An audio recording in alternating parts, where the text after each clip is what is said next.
తమిళనాడు రాజకీయాలు గంట గంటకు హీట్ ఎక్కుతున్నాయి. శశికళ సీఎం కలకు కాస్త బ్రేక్ పడింది. అసలు తమిళనాడు సీఎం అయ్యే యోగం శశికళకు ఉందా లేదా? శశికళ ప్రమాణ స్వీకారాన్ని గవర్నర్ ఎందుకు పెండింగ్లో పెట్టారు? శశికళకు న్యాయపరమైన చిక్కుల్లో ఉన్న అసలు లింకులేమిటి? గతంలో జయలలిత కూడా ఇటువంటి న్యాయపరమైన చిక్కులొచ్చాయా? శశికళ లీగల్ పాయింట్స్ పై TV9 ఎక్స్క్లూజివ్ రిపోర్ట్ మీకోసం.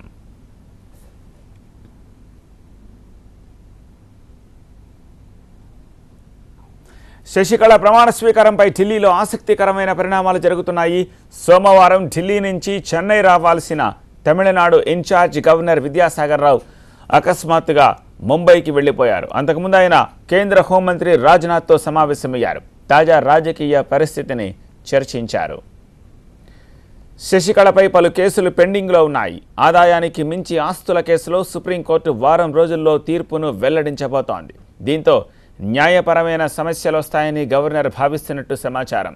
దీనిపై ఆయన అటార్నీ జనరల్ ముకుల్ రోహ్తగి అభిప్రాయాన్ని కూడా తీసుకున్నట్టు తెలుస్తోంది.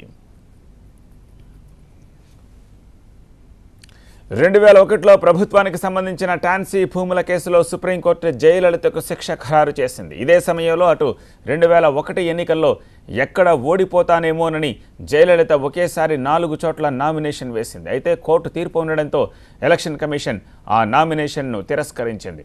మరోవైపు 2001 ఎన్నికల్లో అన్నాడీఎంకే గెలిచి అధికారంలోకి వచ్చింది. పార్టీ అధికారంలోకి రావడంతో అప్పటి గవర్నర్ ఫాతిమా బీబీ జయలలితతో ప్రమాణ స్వీకారం చేయించారు. అయితే మళ్లీ కోర్టు చిక్కులతో జయలలిత రాజీనామా చేయాల్సి వచ్చింది. అటు ప్రమాణ స్వీకారం చేయించిన గవర్నర్ ఫాతిమా బీబీ కూడా పదవిని కోల్పోవాల్సి వచ్చింది. ఇప్పుడు శశికళ విషయంలో కూడా ఇదే పరిస్థితి రాకుండా గవర్నర్ విద్యాసాగర్ రావు ఆచితూచి నిర్ణయాలు తీసుకుంటున్నట్లు తెలుస్తోంది. ఆదాయానికి మించిన ఆస్తుల కేసులో A1గా ఉన్న జయలలిత చనిపోయారు. A2గా ఉన్న శశికళ ఇప్పుడు కీలకం కాబోతున్నారు. దీంతో ఆదాయానికి మించిన ఆస్తుల కేసులో సుప్రీంకోర్టు వారం రోజుల్లో తీర్పును వెలువరించబోతోంది. ఈ సమయంలో శశికళకు సీఎంగా ప్రమాణ స్వీకారం చేయిస్తే అప్పుడు జయలలిత విషయంలో ఎదుర్కొన్న న్యాయపరమైన చిక్కులే తలెత్తుతాయని ఆలోచిస్తున్నారు గవర్నర్ విద్యాసాగర్ రావు. ఈ క్రమంలోనే అటార్నీ జనరల్ ముకుల్ రోహత్గి అభిప్రాయాన్ని కూడా తీసుకున్నట్టు తెలుస్తోంది.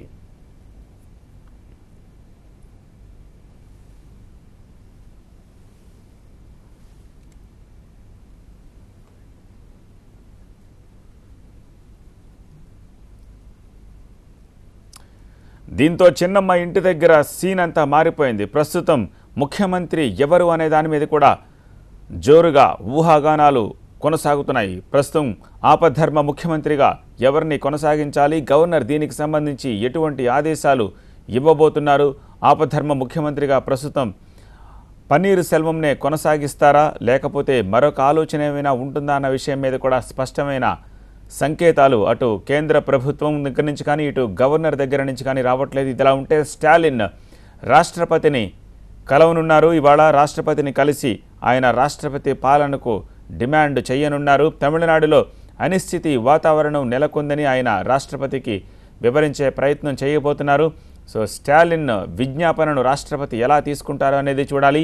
న్యాయపరమైన అంశాలు కూడా ఇందులో ఉన్న నేపథ్యంలో తమిళనాడులో ప్రస్తుతం ఒక అనిశ్చితి నెలకొంది. ఈ అనిశ్చితి నుంచి శశికళ ఎలా గట్టెక్కుతారనేది చూడాలి.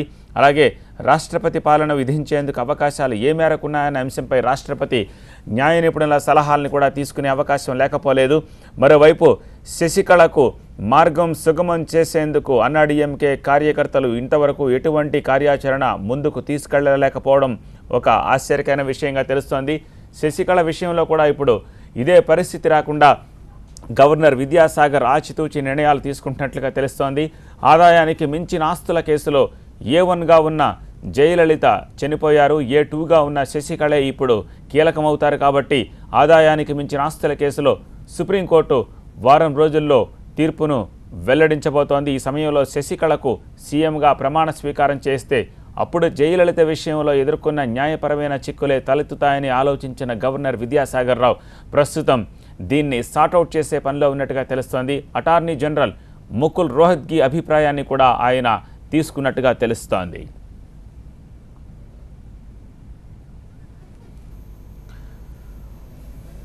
సో దీంతో చిన్నమ్మ ఇంటి దగ్గర సీన్ కాస్త మారింది. ఏం జరుగుతోందో ఒకసారి చెన్నై పోయస్ గార్డెన్కి వెళ్దాము. పోయస్ గార్డెన్లో శశికళ ఇంటి దగ్గర, జయలలిత ఇంటి దగ్గర నుంచి మరిన్ని డీటెయిల్స్ అందించేందుకు మా ప్రతినిధి మురళి సిద్ధంగా ఉన్నారు. మురళి, న్యాయపరమైన చిక్కులపై మీ దగ్గర ఏం సమాచారం ఉంది, ఏం జరుగుతోంది అక్కడ? చెన్నై నగరంలో 2001 కంటే ముందు ప్రభుత్వానికి సంబంధించినటువంటి విలువైన భూములు, టాన్సీ అంటారు, టాన్సీ అనే సంస్థకు సంబంధించినటువంటి ఈ భూములన్నీ కూడా అన్యాక్రాంతమయ్యాయి. వాటిలో చాలా వరకు కూడా అప్పట్లో సీఎంగా ఉన్నటువంటి జయలలిత వీటన్నిటిని కూడా అన్యాక్రాంతం చేశారు. కొన్ని అక్రమాలకు పాల్పడ్డన్నటువంటి ఫిర్యాదు కోర్టులో కేసు నమోదైతే దానికి సంబంధించినటువంటి శిక్ష అప్పటికే ఖరారైంది.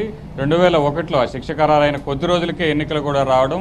అయితే శిక్ష పడ్డ తర్వాత అప్పీల్లో ఉంది. 90 రోజుల పాటు కూడా ఎమ్మెల్యేగా ఉన్నవారు అప్పీల్కి వెళ్ళొచ్చు. అప్పటి వరకు కూడా జైలుకు వెళ్లే పరిస్థితి లేనటువంటి పరిస్థితుల్లో అప్పట్లో ఆమె ఎన్నికలు అదే సమయంలో రావడంతో అప్పుడున్నటువంటి కోర్టు తీర్పు కారణంగా ఒక చోట పోటీ చేస్తే ఓటమి చెందే అవకాశం ఉంది కాబట్టి 4 చోట్ల నామినేషన్ వేశారు.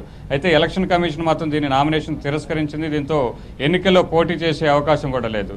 2001 ఎన్నికల్లో అధికారాన్ని ఏడీఎంకే అయితే గెలిచి అధికారాన్ని చేజెక్కించుకుంది. సీఎం అయ్యే పరిస్థితులు అప్పుడు ఏ విధంగా ఉండబోతుందని అందరూ కూడా చూస్తున్నటువంటి నేపథ్యంలో ఇప్పుడు ఏదైతే 6 నెలల వరకు కూడా ఎమ్మెల్యేగా లేనప్పటికీ సీఎం అయ్యేటువంటి అవకాశం ఉంది. ఇప్పుడు శశికళ ఏ విధంగా అయితే సీఎం అవ్వాలనుకుందో అదేవిధంగా ఆ రోజు ప్రయత్నాలు చేసింది. శాసనసభ పక్ష నేతగా అందరూ కూడా ఎన్నుకుంటే అప్పట్లో గవర్నర్గా ఉన్నటువంటి ఫాతిమా బీబీ సీఎంగా జయలలిత ప్రమాణ స్వీకారం చేయించారు.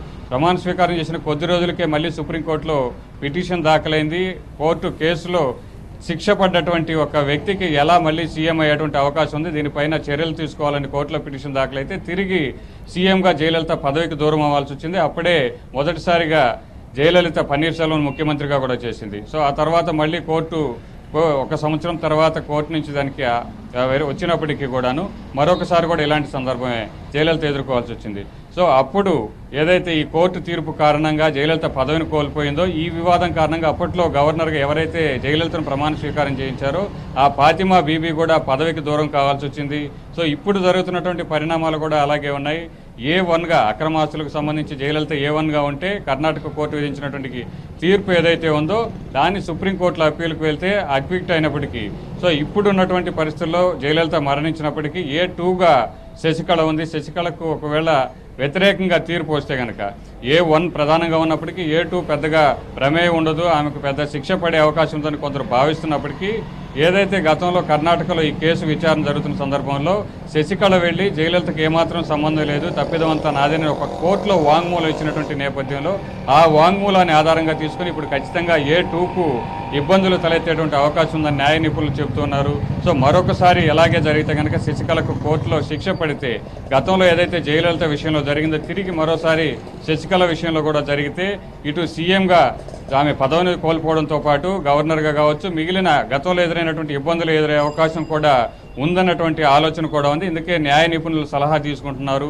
ఏదైతే సుప్రీంకోర్టు వారం రోజుల్లోపు తీర్పు వెల్లడించే అవకాశం ఉందో అప్పటి వరకు కూడా వేచి ఉండే అవకాశం ఉంది. కోర్టు తీర్పు వస్తే కనుక ఏ విధంగా ఉండబోతుంది, ఒకవేళ వ్యతిరేకంగా వస్తే అప్పుడు మళ్ళీ తిరిగి సీఎం అయ్యే అవకాశం శశికళకు ఉండదు, కొత్తగా మరొక వ్యక్తిని శాసనసభ పక్ష నేతగా ఎన్నుకోవాల్సి ఉంటుంది. ఒకవేళ శశికళ కనుక నిర్దోషిగా బయటపడితే అప్పుడు తిరిగి ప్రమాణ స్వీకారం చేయించే అవకాశం ఉంది. ఆ దిశగానే గవర్నర్ యోచిస్తున్నట్టుగా కూడా మనకు అర్థమవుతుంది.